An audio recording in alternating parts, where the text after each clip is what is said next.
اوچتو پیغمبرانو د الله سره د خبرو طاقت نشته. الله په سورة النبأ کې سوي يوم يقوم الروح والملائكة صفا. الله وی په هغه ورځ به جبریل علیه السلام هم ولاړي په ارض محشر باندې، ملایک به هم ولاړي، ټولو به صفونه جوړ کړي. لا يتكلمون. الله وی چا کې به طاقت نه چې ما سره خبرې وکړي. الله اکبر. او چې د یو کمپنۍ یو مشر راشي، د یو علاقې مشر راشي او وایي چې ټول خلک راجمع کړه زه حساب کوم د دې ټولو سره، څوک به د هغه سره خبرې وکړي؟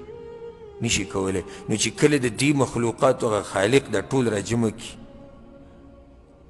او وایي چې زه ټولو سره حساب کوم، څوک به ورسره خبرې وکړي؟ هېڅوک خبرې نشي کولی. عیسی علیه السلام به وایي لاړ شي په پیغمبر محمد صلی الله علیه وسلم پسې، دا د الله خیرنی پیغمبر دی، دا د اولنو او د اخرنو سردار دی، د ده دپاره الله راتلونکي او تیر شوي خطاګانې ټولې معاف کړي دي. ده ته ووایي چې کله پیغمبر صلی الله علیه وسلم وایي دا خلک ما پسې راشي، نو پیغمبر صلی الله علیه وسلم به ورته وایي زه به ووایم الله ته، بیا به په اوږده سجده باندې پرېوځي، په اوږده سجده باندې د الله حمدونه ثناګانې حمدونه ثناګانې، بیا به ورته الله وایي یا محمد ای محمده صلی الله علیه وسلم ارفع رأسک، سر اوچت کا چې څه غواړې موږ به یې دله درکو، او د چا چې سفارش کوي موږ به یې قبول کړو. څه وې؟ یا الله وی حساب شروع کا.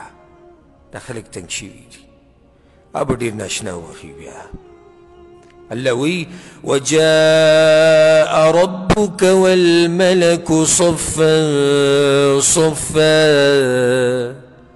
په هغه ورځ به ستا رب په خپل حساب کتاب له راشي.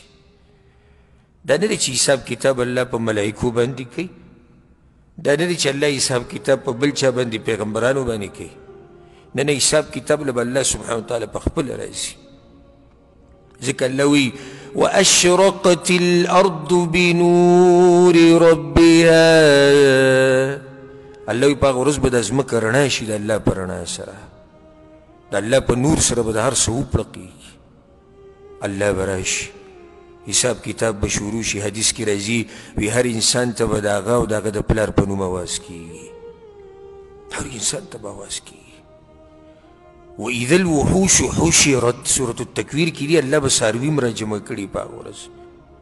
یو حدیث کې راځي، یو روایت کې وایي دا څاروي او زناور به شاته ولاړي، دا سرونه به داسې اوچتۍ لګوي او یو بل ته به وایي یاره نن په انسانانو او پیریانو باندې ډېره سخته ورځ ده، نن خو د دوی سره حساب کتاب دی. ښه دا زناور به دا وایي، دا څاروي به دا وایي، هر انسان ته به آواز کېږي. او حدیث کې راځي چې کله آواز وشي، آواز کېدو والی، نو هر یو به داسې بره ګوري که څه زما نمبر دی، او آواز به داسې کېږي زه تا ته دا وایم، لږ زما دا خبره زړه ته کوزه که، بلکل به د دې سره ستا ژوند بدل شي.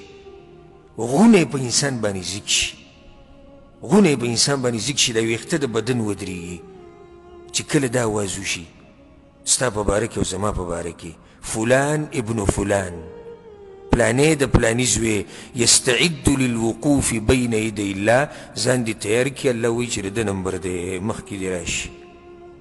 چې کله زما او ستا په باره کې داسې وویلی شي چې پلانې د پلاني زوی را دي شي، الله وایي د ده نمبر دی، نو کب مخ باندې به موږ الله ته ودرېږو او کومه خبره به الله ته کوو او څه به الله ته په صفایي کې بیانو. او چې الله حدیث کې راځي ما منکم من احد الا ویکلمه ربه، په تاسو کې داسې څوک نشته چې د قیامت په ورځ به ورسره الله خبرې نه کوي، الله به ډایرکټ خبرې کوي. لیس بینه وبین عبده ترجمان، زمونږ او د الله په منځ کې به ترجمان نه وي، ډایرکټ تپوسونه به الله زمونږ نه کوي. زه تا ته دا وایم او ستاسو نه مخکې ځان ته دا وایم چې کله دا اواز وشي چې پلانې د پلاني زوی ځان دې تیار کړي الله ته مخامخ ودرېدو ته، څنګه وځو ما ورته الله پسې څه به وړو د الله مخې ته؟ دا ټک خطا اعمال به وړو، دا بې وخته منځونه به وړو، دا معمولي غونته کې ذکر به د الله مخې ته وړو، دا لږ غونته کې اعمال به د الله مخې ته وړو چې د هغې پته هم نه لګي چې قبول شوي دي او که نه دي. څه به کوو په هغه ورځ؟ او بیا چې عمل نامې تقسیمیږي، الله اکبر. هغه ناشنا منظر دی چې کله عملنامې تقسیمېږي. چاته چې عملنامه په ښی لاس کې ورکړی شو کامیاب دی، چاته چې په ګس لاس کې ورکړی شو تباه دی. سورة الحق کې الله ناشنا منظر ذکر کړی دی. سوی الله زیر ته ذکر کومه فاما من اوتي کتابه بیمینه. چاته چې عملنامه ورکړی شي په ښی لاس باندې، الله دې موږ ته عملنامې په ښی لاس راکړي. چې چاته عملنامه په ښی لاس ورکړی شي فیقول هاؤم اقرءوا کتابیه، دی به چیغې کړي خلکو ته به وایي راشئ وګورئ زما عملنامه. خوشحاله به وي.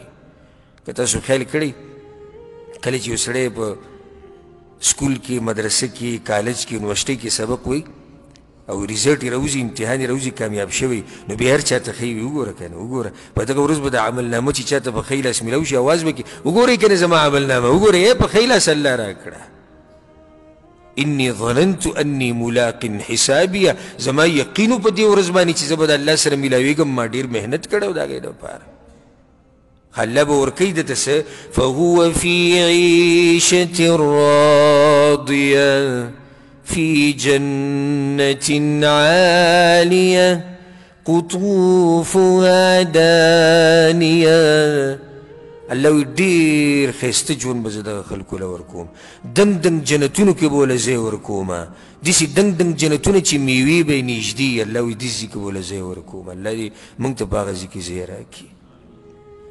او بل طرف ته واوره، دا ډېر د یېرې خبره ده.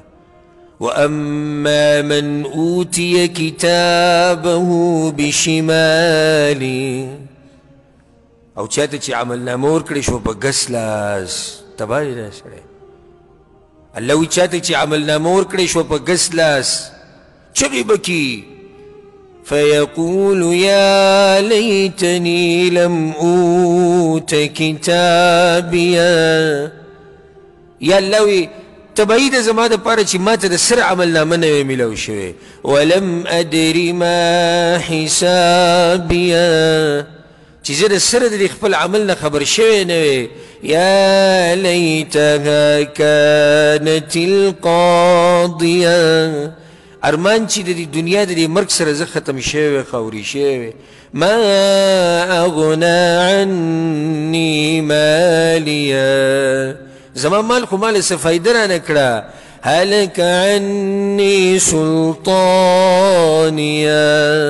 زماغه بادشاهي خو زمانه نن ختمه شوه، زماغه زور خو ماله فایده رانه کړه، زماغه قوم ماله فایده رانه کړه، زماغه نسب ماله فایده رانه کړه. دی به دغه چغې وایي کاواک شوی به وي، دې سړي ته کله کاواک وایي. او تاسو دې ذلت ته سوچ وکئ چې د ټولو مخلوقاتو په مخ کې دی دا چغې وایي. ځکه ابراهیم علیه السلام به دا دعا غوښته، ډېره ښایسته دعا ده، تاسو یې غواړئ. ابراهیم علیه السلام به دا دعا ډېره غوښته، الله ته به یې وي ولا تخزني یوم یبعثون، یا الله ما مه شرموه په هغه ورځ چې کله به ته دا مخلوق راپاسې بیا. هغه ډېر لوی شرم دی، الله یې د هغه شرم نه موږ وساتي. چې د آدم علیه السلام نه ول اخرني کس پورې ټول ولاړ وي، د دې ټولو په مخ کې یو سړی وشرمېږي. نو دی به چغې کړي وی به چې زما بادشاهي، زما مال، زما بچی چی شو؟ الله به آواز وکړي خذوه فغلوه ثم الجحیم صلوه. الله به آواز وکړي دا سړی بوځئ ویې تړئ جهنم ته ګذار کړئ. دی اوس چغې وایي، اوس چغې فایده نه ورکوي. الله دې دغه سختو حالاتو نه موږ وساتي، او الله دې زموږ عملنامې موږ ته په ښی لاس کې راکړي. هغه ورځ چې هېڅ هم فایده نه ورکوي، نه دا بچي، نه دا مال، نه دا شهرت، نه دا دبدبه، نه دا ښایست، نه دا نسب، نه دا قوم، نه دا زور، نه دا طاقت، هېڅ هم فایده نه ورکوي. هر څه به تانه پاتې شي، ټول هر څه به درنه پاتې شي. الله څه وایي په سورت لقمان کې واخشوا یوما لا یجزي والد عن ولده، ویرېږي د هغه ورځې نه چې پلار به بچي له فایده نشي ورکولی او بچی به پلار له فایده نشي ورکولی. سورت عبس کې ما ورته په مخه وایو یوم یفر المرء من اخیه، په هغه ورځ به یو سړی د خپل ورور نه تښتي، د خپل مور پلار نه به تښتي، د خپلې ښځې نه به تښتي، د خپل بچي نه به تښتي. لكل امرئ منهم يومئذ کو د پاره خپل آخرت تباه کو چې د قیامت په ورځ به هغوی د ده نه تښتي او دی به د هغوی نه تښتي. څه به کوو په هغه ورځ؟ په کومه ورځ چې به رازونه راښکاره کېږي د سینو. اوس خو زما او ستا په سینو کې ډېرې خبرې دي که نه؟ الله ته پته ده، بیا موږ ته پته ده. د شپې پټ خو زما او ستا ډېر اعمال دي که نه، چې هغه الله ته پته ده. څه کې ته څه نه کې، ښکاره ګناهونه پټ ګناهونه الله ته معلوم دي که نه. په هغه ورځ به د هر څه راښکاره کېږي. یوم تبل السرائر، الله وایي په هغه ورځ به زه رازونه راښکاره کوم د سینو. زه دې بندګانو زه د الله دې بندګانو ته دا خبره کوم د زړه د کومې نه. او دې ملګرو ته ما کوم ملګري چې زموږ د درس دي هغوی ته ما دا مسله مخکې بیان کړې وه. په دې سعودي عرب کې لکه د موبایل کمپنیانې د ایچ ټي سي او موبایل یو زین او دا پاکستان کې ټیلینار او جیز او دا دي ټول. اوس ګوره چې یو سړی خپل ریکارډ راویسته غواړي، یو حکومت ستا ریکارډ راویسته غواړي، نو ستا په دې نمبر باندې 15 کاله مخکې ریکارډ دله ټول راوباسي، 10 کاله مخکې ریکارډ دله ټول راوباسي او داسې پاڼه به دله درکړي چې په هغې کې به یې لیکلي وي په پلاني ټیم یې پلاني ته ټلیفون کړی، دومره خبرې شوي دي او که ضرورت راپېښ شو دا خبرې دله هم راوباسي. هسې ما سوچ کوو یو ورځ ما وی مای دا د الله د مخلوق طاقت دی، نو چې د هغه الله سره به څنګه طاقت وي چې دې کمپنیانو زموږ داسې ریکارډ ځان سره ساتلی دی او راویستی شي، نو الله سره به زموږ څنګه ریکارډ پروت وي. دا ټولې خبرې د الله سره پرتې دي، دا ټول ریکارډ زما او ستا د الله سره پروت دی. نو ځکه زما د خبرې مقصد دا و، دې ټولې خبرې چې ما وکړه د آخرت دا سختې او د قبر دا او د مرګ، هغه دا چې دغه ورځې دپاره محنت او کوشش، محنت او کوشش، محنت او کوشش. زمونږ ګوره دا راته ووایم دا دنیا ضرورت دی، ګورې آخرت مقصد دی. موږ خبره الټه کړې ده، د دنیا نه مقصد او هدف جوړ کړی. ګوره موږ چې کله ډاکټر خواله ورشو او دوایي راله راکړي، مثال کې د ټوخي دوایي ته راوړي ډېره ترخی، نو تا ته دا وایي چې کله ټوخی د باندې اوس کوې که دې زیات کړو بیا دې خرابوي.